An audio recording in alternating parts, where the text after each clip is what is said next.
साठी काय म्हणतायत बघा, जग बदल घालूनी घाव, जग बदल घालूनी घाव,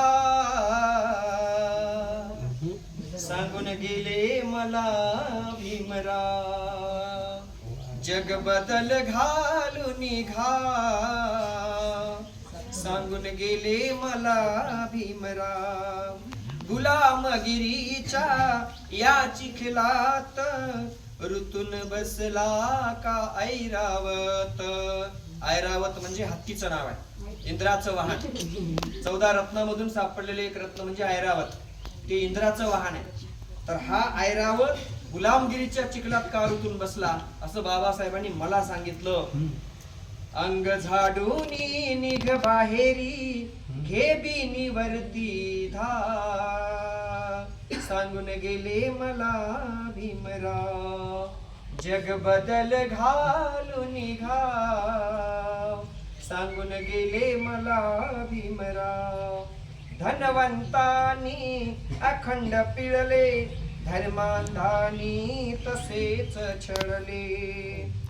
मगराने जणू माणिक गिळले, चोर जहाले साव, सांगून गेले मला भीमराव. जग बदल घालून घाव, सांगून गेले मला भीमराव. ठरवून आम्हा हीन कलंकित, आम्ही हीन आहोत, टाकून दिलेले आहोत, कलंकित आहोत असं आम्हाला ठरवलं. म्हणजे जे खालच्या जातीचे आहेत म्हणून त्यांची उपेक्षा केली. याच्याबद्दल बाबासाहेबांनी मला काय सांगितलं अण्णाभाऊ म्हणतायत. ठरवून आम्हा हीन कलंकित, जन्मोजन्मी करुणी अंकित.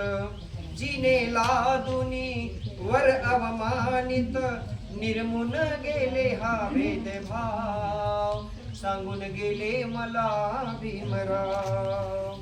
एकजुटीच्या या रथावरती, आरूढ होऊनी चलबा पुढती. आता एकजूट करायची वेळ आली. आता आपण सगळे एक व्हावं आणि सर्वांनी म्हणून आपला लढा लढावा असं प्रत्येकाला वाटतं. तर वेगवेगळे मोर्चे निघतायत, वेगवेगळी आंदोलनं होत आहेत. कशासाठी? एक होण्यासाठी. म्हणजे असा जर माझा महाराष्ट्र किंवा भारत जातीपातीत तुकडे तुकडे झाला तर एक ना एक दिवस या महाराष्ट्राचे तुकडे होतील, देशाचे तुकडे होतील, धर्माच्या, देवाच्या, जातीच्या पातीच्या नावावर. मग हे कुठंतरी बंद झालं पाहिजे असं बाबासाहेब मला सांगून गेले म्हणतायत अण्णाभाऊ. एकजुटीच्या या रथावरती, आरूढ होऊनी चलबा पुढती. नव महाराष्ट्रा निर्मून जगती, करी प्रकट निज गाव, सांगून गेले मला भीमराव. म्हणा, जग बदल घालून घाव, सांगून गेले, सांगून गेले मला आऊ दे ना, दिसू दे ना. अशा लावण्या इथं